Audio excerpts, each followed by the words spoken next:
नमस्कार बच्चों, मैं Kanhaiya Yadav CBS classes for social science में आपका स्वागत करता हूं।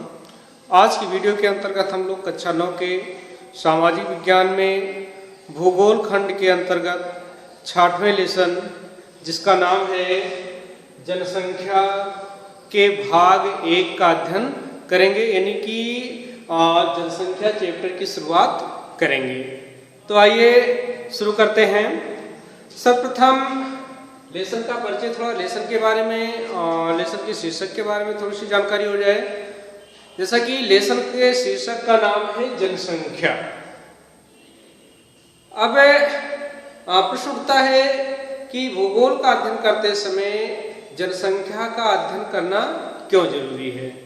तो जनसंख्या भूगोल का या सामाजिक विज्ञान का काफी महत्वपूर्ण फैक्टर है, काफी महत्वपूर्ण कारक है, क्योंकि जनसंख्या ही इस धरातल पर सामाजिक, सांस्कृतिक आदि प्रकार के वातावरण को उत्पन्न करता है, या जो भी संरचनाएं हमको सामाजिक सांस्कृतिक दिखाई पड़ रही हैं वो सब जनसंख्या से ही रिलेटिव हैं। और जनसंख्या काफी महत्वपूर्ण फैक्टर होता है किसी भी क्षेत्र के लिए, किसी भी देश के लिए, किसी भी समाज के लिए। जनसंख्या काफी महत्वपूर्ण होता है। जनसंख्या के बिना हम विश्व की कल्पना नहीं कर सकते हैं। जनसंख्या के बिना हमारा अस्तित्व नहीं रह सकता, हम भी किसी काम के नहीं रह जाएंगे। तो जनसंख्या के महत्व पर प्रकाश डालते हुए, फोकस डालते हुए प्रसिद्ध विद्वान राल्फ वाल्डो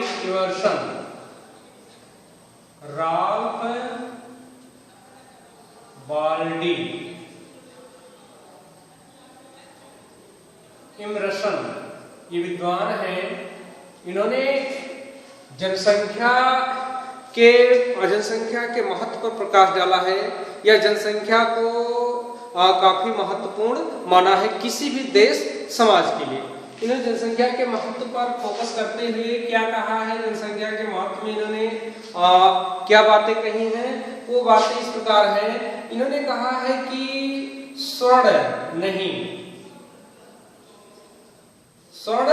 नहीं मतलब सोना नहीं, वरन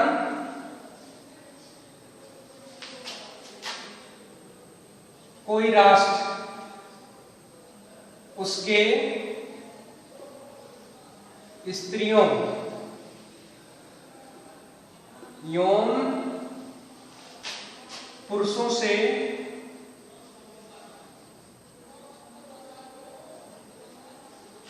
से महान बनता है।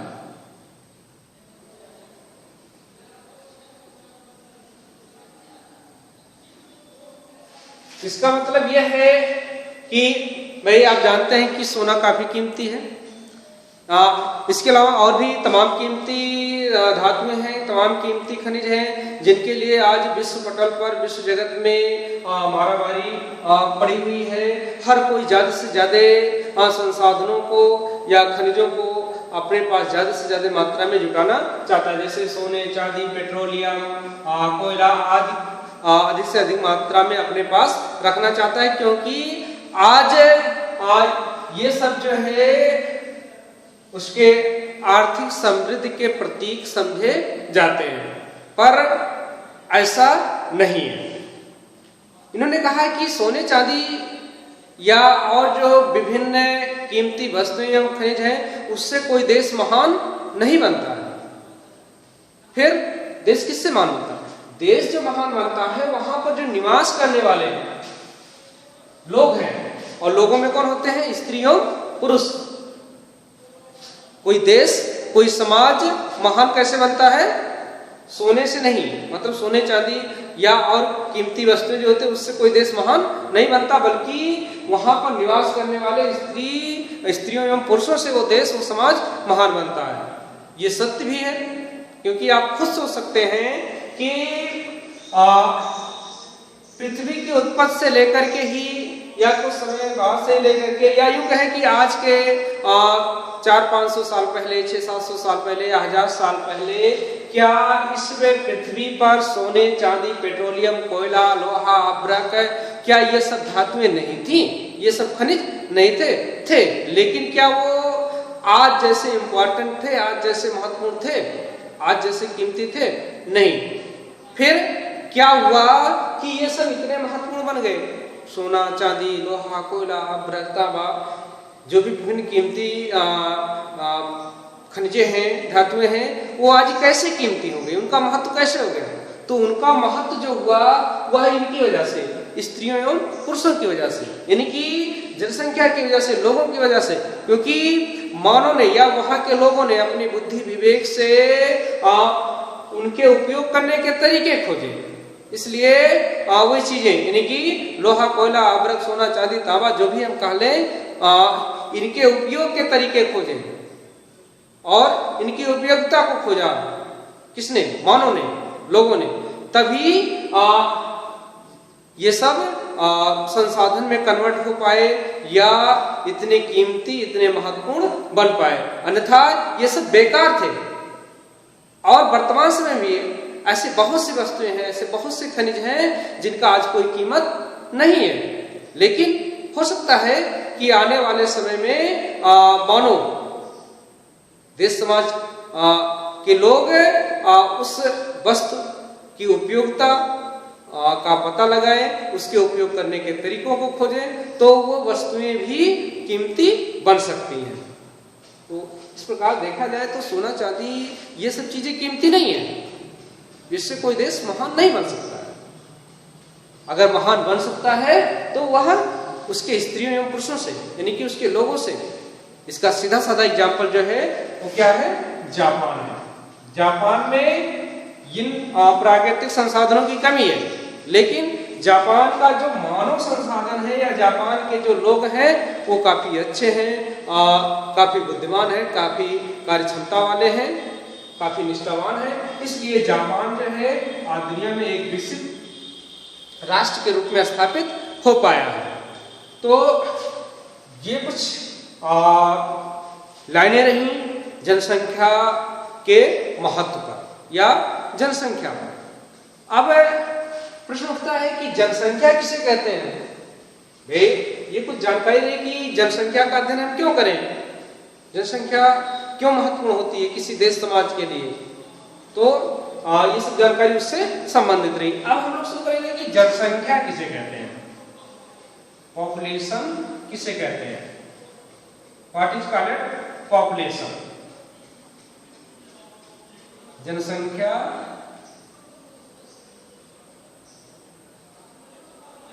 चलिए जनसंख्या एडिंग कर देते हैं। मतलब जनसंख्या किसे कहते हैं, जनसंख्या की परिभाषा हमको लिखनी है, जाननी है। तो किसी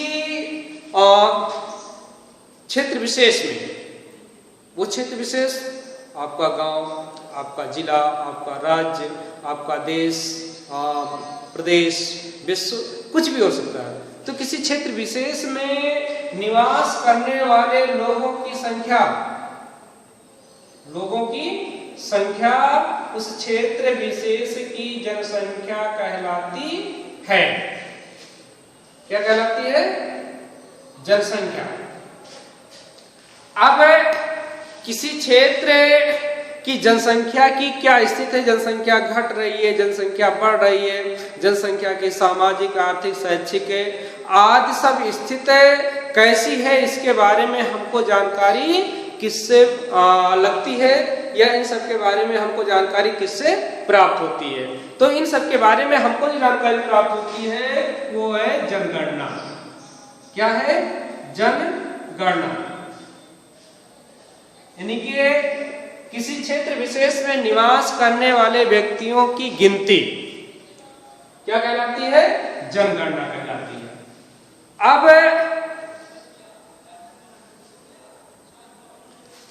जनगणना क्या कहलाती है? किसी क्षेत्र विशेष में निवास करने वाले व्यक्तियों की, लोगों की संख्या की गिनती को। तो भारत में, क्योंकि हम जो भी बातों का अध्ययन कर रहे हैं वह भारत के संदर्भ में ही कर रहे हैं, तो भारत में जनसंख्या के बारे में आंकड़े उपलब्ध कराने का जो स्रोत है वो जनगणना है। क्या है? जनगणना है। और भारत में जनगणना जो होती है वह प्रति 10 वर्ष पर, कितने? प्रति 10 वर्ष, प्रति 10 वर्ष पर भारत की जनगणना की जाती है, भारत में जनगणना होती है। अब प्रश्न उठता है कि भारत में पहली आधिकारिक जनगणना कब की गई? प्रश्न उठता है भारत में पहली आधिकारिक जनगणना कब की गई? तो भारत में प्रथम आधिकारिक जनगणना जो है वह 1872 ईस्वी में, अंग्रेजों के शासनकाल में, जाहिर सी बात है। उस समय भारत का जो गवर्नर हुआ करता था, गवर्नर जनरल हुआ करता था, वह हुआ करता था लॉर्ड मेयो। कौन? Lord Mayo. इसी के शासनकाल में 1872 ईस्वी में भारत में प्रथम आधिकारिक जनगणना की गई।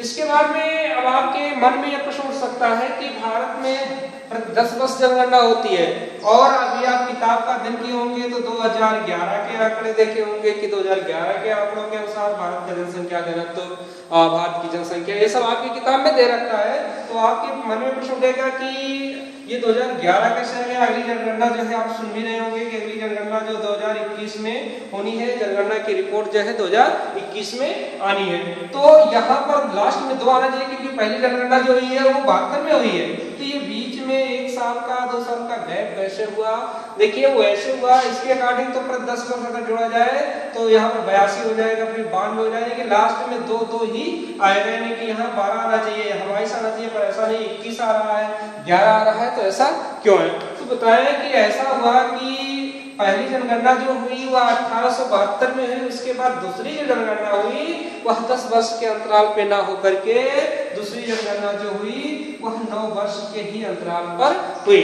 इसलिए दूसरी जनगणना जो हुई वह 1881 ईस्वी में, और तब से लेकर के प्रति 10वें वर्ष भारत की जनगणना की जाती है, या भारत में जनगणना होती है, जिससे हमको विभिन्न जानकारियां प्राप्त होती हैं। तो 2020 चल रहा है, अगले साल आपको 2021 के जनगणना के रिपोर्ट देखने को मिलेंगे, जिसपे आप लोग काफी ध्यान से देखिएगा जिसको। अब जनसंख्या का अध्ययन किन किन शीर्षकों के अंतर्गत किया जाता है, या इस चैप्टर के अंतर्गत हम लोग जनसंख्या का अध्ययन किन किन शीर्षकों के अंतर्गत करेंगे? तो भारत की जनसंख्या का अध्ययन हम लोग निम्नलिखित 3 शीर्षकों के अंतर्गत करेंगे।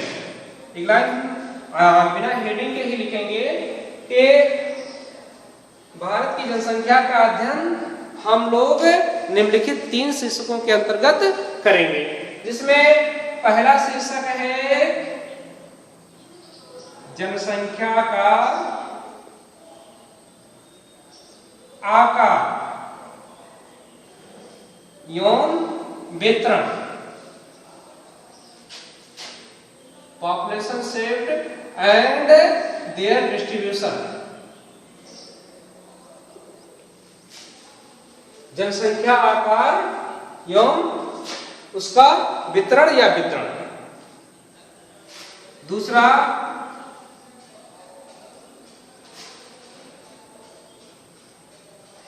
जनसंख्या परिवर्तन की प्रक्रिया। किताब में दिया है जनसंख्या परिवर्तन की प्रक्रिया। और तीसरा है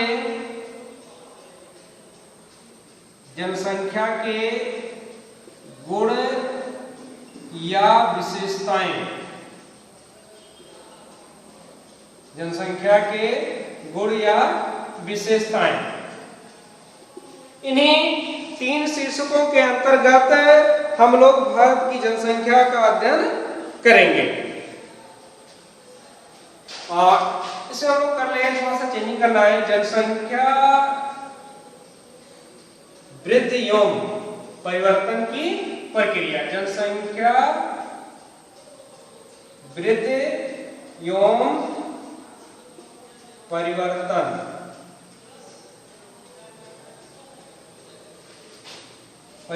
की प्रक्रिया। इन्हीं 3 शीर्षकों के अंतर्गत हम लोग इस चैप्टर में भारत की जनसंख्या के बारे में जानकारी प्राप्त करेंगे। तो आइए शुरू करते हैं। सबसे पहले जनसंख्या का आकार एवं उसका वितरण देखते हैं।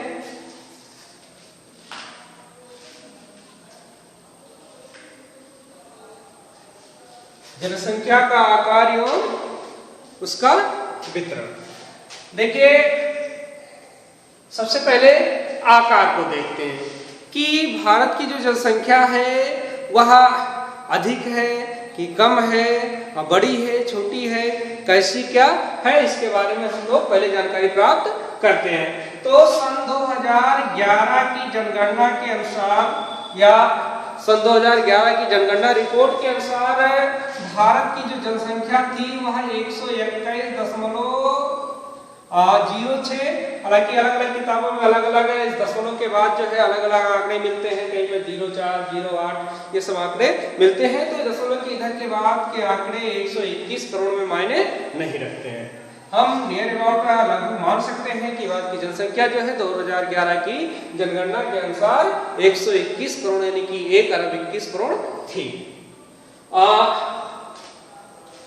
इस हिसाब से देखा जाए तो ये जो 121 करोड़ जनसंख्या है यह विश्व की जनसंख्या का 17.5% है।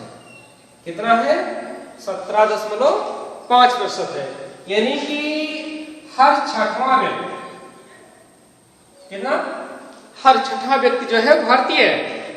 विश्व का हर छठवां व्यक्ति जो है वो भारतीय है या भारत में निवास करता है। ये 17 छक्का 102 यानी कि 6 के आसपास जाएगा। अब भारत की जनसंख्या इस हिसाब से देखी जाए तो चीन के बाद दूसरे नंबर पर है। चीन के बाद दूसरे नंबर पर है। लेकिन ये जनसंख्या केवल जनसंख्या की दृष्टि से देखा जाए तो भारत जो है जनसंख्या में दूसरे स्थान पर है। आकार जो है भारत का वह जनसंख्या की दृष्टि से चीन से कम है। लेकिन अगर यहीं पर क्षेत्रफल की भी तुलना कर ली जाए, किसकी तुलना कर ली जाए? क्षेत्रफल की। चाइना और भारत के क्षेत्रफल की तुलना कर ली जाए तो चाइना का क्षेत्रफल जो है वह भारत के क्षेत्रफल का 3 गुना है। तो इस हिसाब से देखा जाए तो चाइना में आबादी जो है बहुत अधिक नहीं है। भारत के क्षेत्रफल के हिसाब से देखा जाए तो चाइना में आबादी बहुत अधिक नहीं है। देखिए अगर भारत का क्षेत्रफल देखा जाए तो भारत का क्षेत्रफल जो है आपको पहले ही बताया जा चुका है 32,87,263 वर्ग किलोमीटर है। भारत का क्षेत्र कितना है? 32,87,263 वर्ग किलोमीटर, जो कि दुनिया का कितना दुनिया के क्षेत्र का कितना प्रतिशत है? 2.42%। हालांकि यहाँ पर 2 जो है यहाँ पर कहीं कहीं पर 4 भी देखने को मिलता है, कहीं कहीं पर केवल और केवल 2.4 ही रहता है।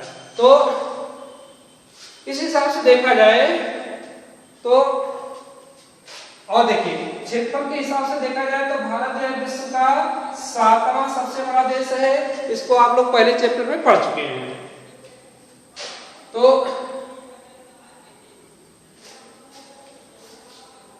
तो इस हिसाब से देखा जाए तो भारत में जनसंख्या का आकार काफी बड़ा है, काफी विस्तृत है, क्योंकि भारत के पास जो क्षेत्रफल है विश्व का वह मात्र 2.42% है और जनसंख्या कितनी का है ये भारत के पास? 17.5%।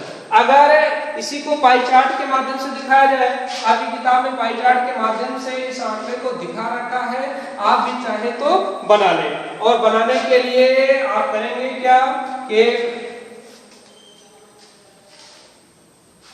17.5% है।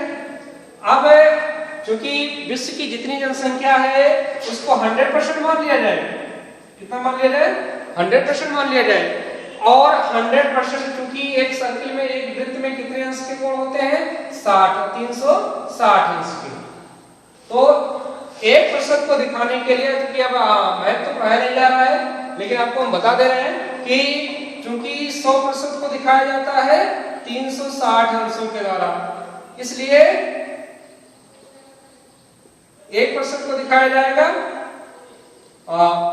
360 गुणे 1/100 के द्वारा। यानी कि 1% को दिखाने के लिए 3.6 अंश का प्रयोग किया जाएगा। तो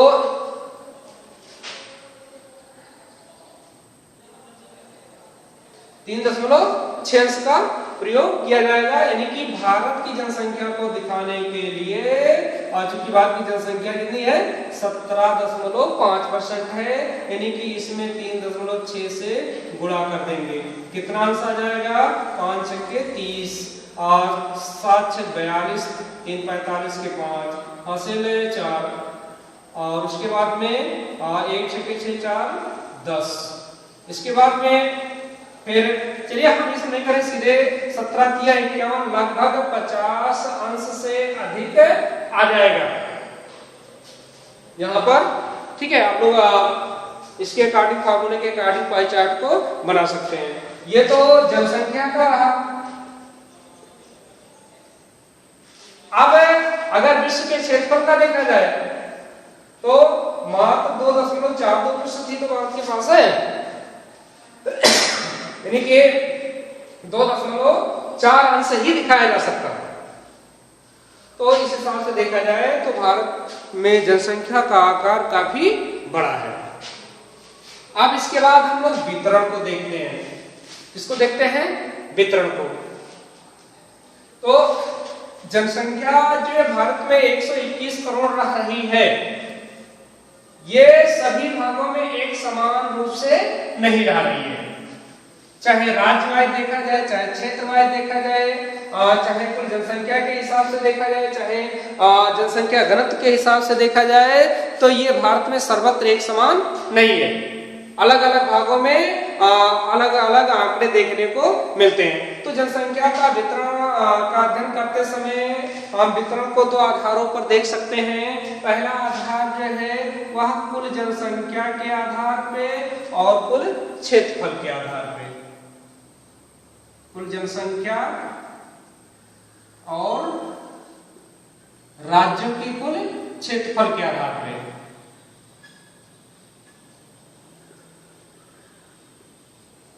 या कुल जनसंख्या के आधार पर देखा जाए तो आप पाएंगे कि 2011 की जनगणना के अनुसार उत्तर प्रदेश की आबादी कितनी है? वह 19.9 करोड़। कितना है? 19.9 करोड़, जो कि भारत की कुल आबादी का 16% है। जबकि उत्तर प्रदेश जो है क्षेत्रफल के हिसाब से देखा जाए तो भारत का 5वां सबसे बड़ा राज्य है।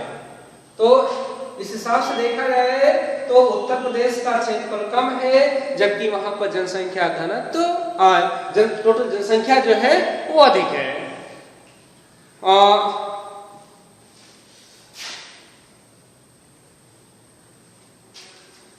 इस आंकड़े को आपकी किताब में चित्र संख्या 6.2 के माध्यम से दिखा रखा है। पाई चार्ट के माध्यम से राज्यों का ब्यौरा दे रखा है। कौन से राज्य का कितना प्रतिशत भारत की जनसंख्या में योगदान है। जैसे कुछ आंकड़े हम बता देते हैं, बाकी और आंकड़ों को और राज्यों को आप किताब से देख लेंगे या किताब से उसका अवलोकन कर लेंगे। जैसे उत्तर प्रदेश की जनसंख्या जो है वह भारत की कुल जनसंख्या का 16% है। उसके बाद में महाराष्ट्र 9%, बिहार 9%, ऐसे करके राज्यों के आंकड़े आपकी किताब में, आपके चित्र में दिए गए हैं। उसका अवलोकन कर सकते हैं। आप देख सकते हैं कि क्षेत्रफल की दृष्टि से राजस्थान भारत का सबसे बड़ा राज्य है। कौन सा? राजस्थान भारत का सबसे बड़ा राज्य है, जबकि यहाँ पर भारत की आबादी मात्र 5.5% ही निवास करती है। तो इस हिसाब से देखा जाए तो भारत में जनसंख्या का वितरण जो है वो इक्वल नहीं है, असमान है। अब जनसंख्या के वितरण का अध्ययन जनसंख्या घनत्व के आधार पर भी किया जाता है। तो घनत्व के आधार पर देखा जाए, जैसा कि चित्र संख्या 6.3 में दिखा रखा है, जिसमें इंडिया का मानचित्र बना रखा है। मानचित्र हम बना दे रहे हैं।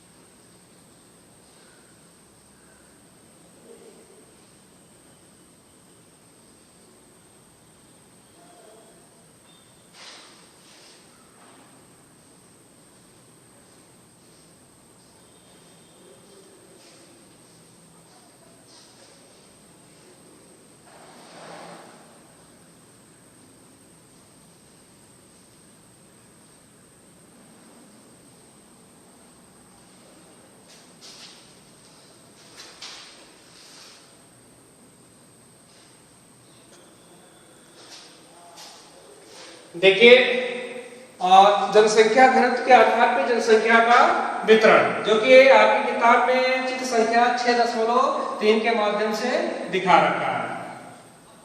जनसंख्या या जन घनत्व के आधार पे, जनसंख्या घनत्व या जन घनत्व के आधार पर जनसंख्या का वितरण।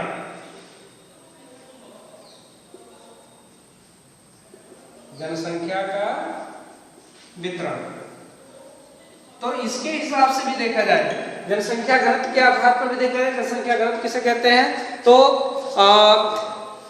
किसी क्षेत्र विशेष के कुल जनसंख्या में क्षेत्रफल से भाग देने से जो प्राप्त होता है वह जनसंख्या घनत्व कहलाता है। तो जनसंख्या घनत्व के हिसाब से देखा जाए तो भी भारत में जनसंख्या का वितरण जो है वह समान नहीं है, वह भी काफी असमान है।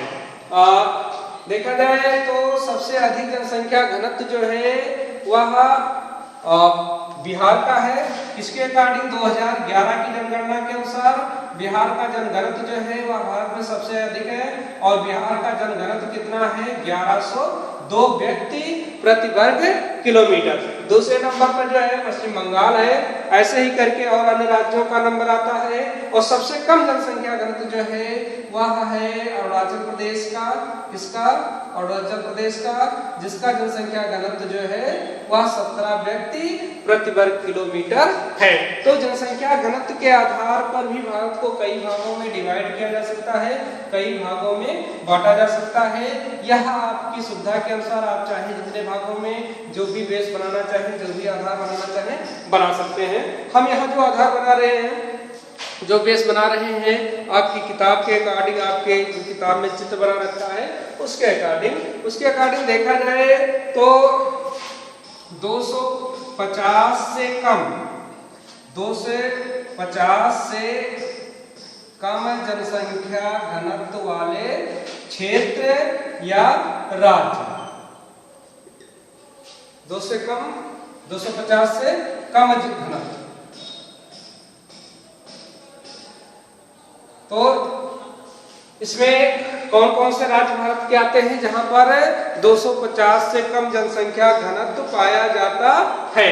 देखिए, जनसंख्या घनत्व कहाँ कम पाया जाएगा, कहाँ अधिक पाया जाएगा, इस चीज को आप पहले जान लीजिए कि जहां पर जीवन जीने के लिए जो अनुकूल दशाएं होती हैं, आवश्यक दशाएं होती हैं, जहां पर आसानी से सुलभ हो जाएंगी वहां पर जनघनत्व अधिक पाया जाएगा। जहां पर आसानी से सुलभ नहीं हो पाती हैं, यानी कि दशाएं प्रतिकूल होती हैं, और जितनी ज्यादा प्रतिकूल होंगी उतने ही ज्यादा कम जनसंख्या घनत्व पाया जाएगा, और जितना ही ज्यादा अनुकूल होंगी दशाएं रहने के लिए, मानव निवास के लिए, जनसंख्या घनत्व वहां उतना ही अधिक पाया जाएगा। तो इस हिसाब से देखा जाए तो 250 से कम जनसंख्या घनत्व वाले जो भारत के राज्य हैं उसमें जो है आपका अरुणाचल प्रदेश है। क्या है? अरुणाचल प्रदेश।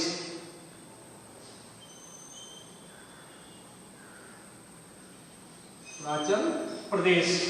इसके बाद में अरुणाचल के बाद में नागालैंड, मेघालय।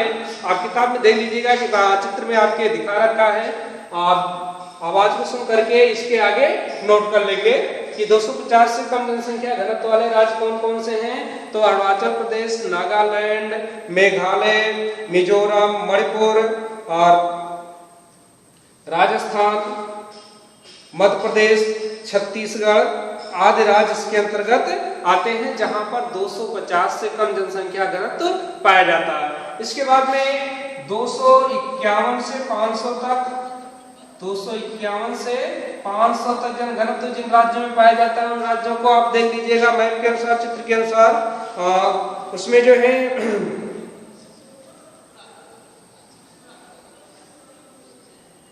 देखिए 250 में जम्मू कश्मीर, हिमाचल प्रदेश और उत्तराखंड भी 250 से कम जन घनत्व वाले क्षेत्रों में आता है। 251 से 500 तक में देखिए असम, कर्नाटक, आंध्र प्रदेश, महाराष्ट्र, गुजरात, उड़ीसा, झारखंड, त्रिपुरा, ये सब राज्य जो है 251 से 500 जन घनत्व वाले राज्यों में आते हैं। इसके बाद में 501 से 750 तक जो राज्य आते हैं उन राज्यों के नाम देख लीजिए, तमिलनाडु, पंजाब और हरियाणा। इसके बाद में 751 से 1000 तक जो राज्य आते हैं जनघनत्व वाले, उसमें है केरल और उत्तर प्रदेश। इसके बाद में 1000 से अधिक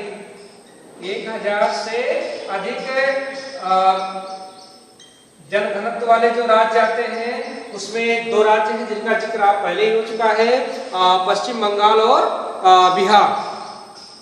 देखिए आप एक चीज देखेंगे कि उत्तर का जो मैदानी भाग है यहाँ पर आपको जनघनत्व अधिक देखने को मिलेगा, यहाँ पर अधिक जनसंख्या घनत्व वाले राज्य आपको देखने को मिलेंगे, जबकि ये उत्तर का जो पर्वतीय भाग है, ये दक्षिण का जो आंतरिक पठारी भाग है, यहाँ पर विरल जनघनत्व पाया जाता है, क्योंकि इन सब क्षेत्रों में जीवन जीने के लिए जैसे रोटी, कपड़ा, मकान आदि सुविधाएं जो है वह उतनी मात्रा में, पर्याप्त मात्रा में आसानी से सुलभ नहीं हो पाती है, इसलिए इन सब क्षेत्रों में लोग कम रहना पसंद करते हैं। जबकि मैदानी भागों में, समुद्र तटीय भागों में, इन सब क्षेत्रों में आवश्यक चीजें आसानी से सुलभ हो जाती हैं, इसलिए इन सब क्षेत्रों में जनसंख्या घनत्व अधिक देखने को मिलता है। तो आज की वीडियो में बस इतना ही, मिलते हैं कल की वीडियो में।